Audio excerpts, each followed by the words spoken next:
To our channel Meena vlogs. ఈరోజు అయితే నేను ఒకటి ఏంటంటే పిల్లలకు అస్సలు మా పాపకైతే అస్సలు వెళ్తే బాగుంటుందండి. ఛాన్సర్ ఎంత తిన్నా కూడా అస్సలు బక్కగా ఉంటుంది. ఎప్పుడు అసలు జలుబు అవుతుంది. ఊకూకనే 1 మంత్కి 2 మంత్స్కి ఒకసారి ఫీవర్ వస్తుంది. అసలు తగ్గదు. ఎందుకేమో ఇమ్యూనిటీ పవర్ తక్కువ ఉందో ఏమో. సరే మంచి తింటుంది, మంచిగా అవుతుంది అనే లోపల ఎమ్మటే ఏదో ఒక నజర్ అయితే తగులుతుందండి. అసలు ఏం చేయాలో అస్సలు అర్థమైతే లేదు. కొంచెం మంచిగా కొంచెం లడ్డుగా అవుతుంది అనే లోపల ఇంకా మళ్ళీ స్టార్ట్ అవుతుంది ఫీవరు, జలుబు, కోల్డ్, ఇంకేదో ఒకటి. అసలు ఎందుకు ఇట్లా అవుతుందో ఏమో అస్సలు అర్థం కావట్లేదు. చూడండి, అసలు 2 డేస్ నుంచి ఫీవర్ వస్తుంది. మొత్తం అసలు ఎంత బక్కగా అయిపోయిందో. ఆమె ఉండడమే బక్కగా ఉంటుంది అసలు.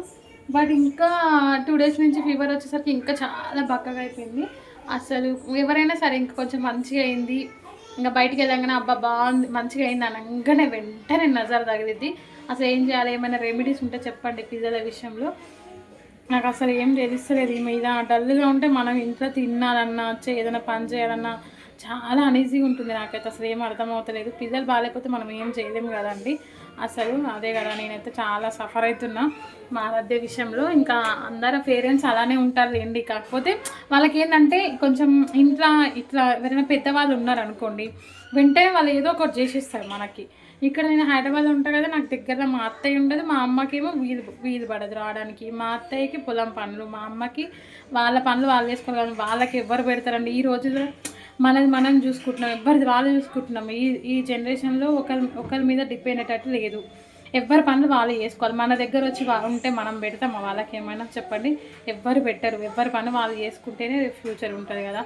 సో ఇంకా అందుకని చెప్పేసి ఎవరి పనులు వాళ్ళు ఉంటారు. మా అత్తయ్య వాళ్ళు పొలం దగ్గరికి వెళ్ళింది వాళ్ళకి నడవదు. మా అమ్మ మా ఇంటి దగ్గర లేనిది మా అమ్మకి నడవదు. ఇంకా మేము హైదరాబాద్లో ఉంటాం, ఈ డ్యూటీలు చేయబట్టి తప్పదు. ఇంక ఇక్కడ ఉన్నప్పుడు పిల్లలకి ఏదైనా వచ్చిందనుకో, మామూలుగా ఉన్నప్పుడు హ్యాపీగా ఉన్నప్పుడు చాలా హ్యాపీగా అనిపించింది. పిల్లలకి ఏమైనా వచ్చింది అనుకోండి, వెంటనే ఇంకా లోన్లీగా ఫీల్ అయిపోతాం. అసలు అబ్బా ఎవ్వరు లేరు కదా, ఇక్కడ ఎవరైనా ఉంటే బాగుండు కదా అని అనిపిస్తుంది కదా. సిటీలో ఉండే వాళ్ళు చాలామంది ఈ ప్రాబ్లమ్స్ ఫేస్ చేస్తారని నేను అనుకుంటున్నాను. నాలాగే ఇంకెవరైనా ఉంటే మాత్రం కామెంట్ బాక్స్లో కామెంట్ చేయండి. ఏం చేస్తాను తప్పదు కదా పిల్లలు. అమ్మా ఓకే నైస్ రీ. అమ్మా చాలా బాగుంది, చాలా బాగుంది. తీస్తా వీడియో, నేను తీస్తా. నేను మాట్లాడడం అయిపోయిన తర్వాత వీడియో తీస్తా. నువ్వు వస్తావా వీడియోలోకి? మాట్లాడు. ఇంకా మా బాబు అయితే బ్లాగ్స్తో వాడుకుంటున్నాడు. మస్తు టైంపాస్ అండి అవి వాటితో మాత్రం. అసలు ఒక్కొక్కసారి అనిపిస్తుంది నాకు కూడా వెరైటీ కట్టాలనిపిస్తుంది. ఇట్లా మనం సిటీలో ఉంటాము, ఎవరైనా దగ్గర ఉంటే బాగుండు అనిపిస్తుంది. ఒకవేళ దగ్గర ఉన్నారనుకోండి, ఊకే పోతాము వస్తున్నాము మరి అట్లా అనుకుంటారు. లేదు మళ్ళీ ఎవరు లేదనుకోండి, ఇట్లాంటి టైంలో ఏదో ఒక విషయంలో ఉంటే బాగుండు ఎవరో ఒకరు అనిపిస్తుంది. ఇంతకుముందు మా అక్క ఉంటుండే అండి నా పెళ్ళైన కొత్తలో సిటీలో. అప్పుడైతే అసలు ఎంత రిలాక్స్ అనిపిస్తుండే, రిలీఫ్ అనిపిస్తుండే మైండ్. ఏమన్నా అయినా ఏం చిన్న విషయం జ్వరం వచ్చినా చేత కాకపోయినా ఇంకా అక్క ఉంది కదా అని చెప్పేసి అక్క దగ్గరికి వెళ్తుండే. ఇప్పుడు మా అక్క వాళ్ళు వెళ్ళిపోయారు, ఇవ్వలేరండి.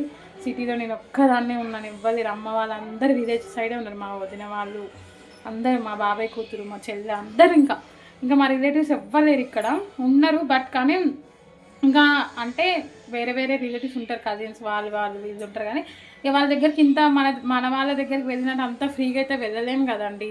మన వాళ్ళు అయితే పోతాము వస్తుంటాము, ఆ రిలేషన్ వేరే ఉంటుంది.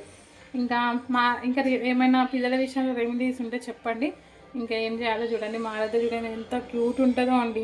బట్ జ్వరం వచ్చేసి జలుబు వచ్చేసి అట్లా అయిపోయింది. ఇంకా స్కూల్కి వెళ్తుంది. మొన్న వరకు జుట్టు ఉంటుండే చాలా బాగుంటుండే ఎయిర్.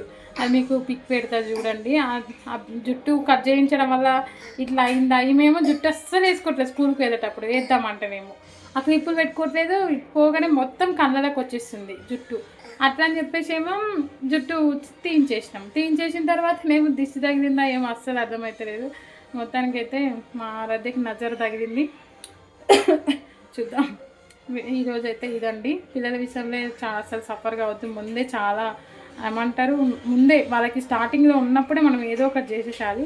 ఇంకేం కాదు తగ్గుతుంది 2 డేస్ చూద్దాం 3 డేస్ చూద్దాం అంటే మాత్రం ఇంకా అవ్వదండి. చాలా కేర్ఫుల్గా ఉండాలి. ఈ 2 మంత్స్ అయితే వెదర్ అస్సలు బాగాలేదు కదా.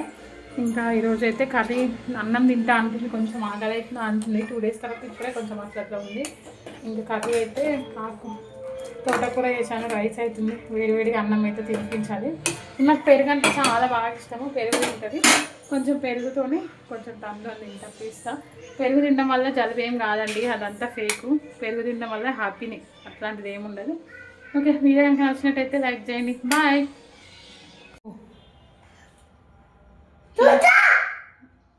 మంచి చెప్పు.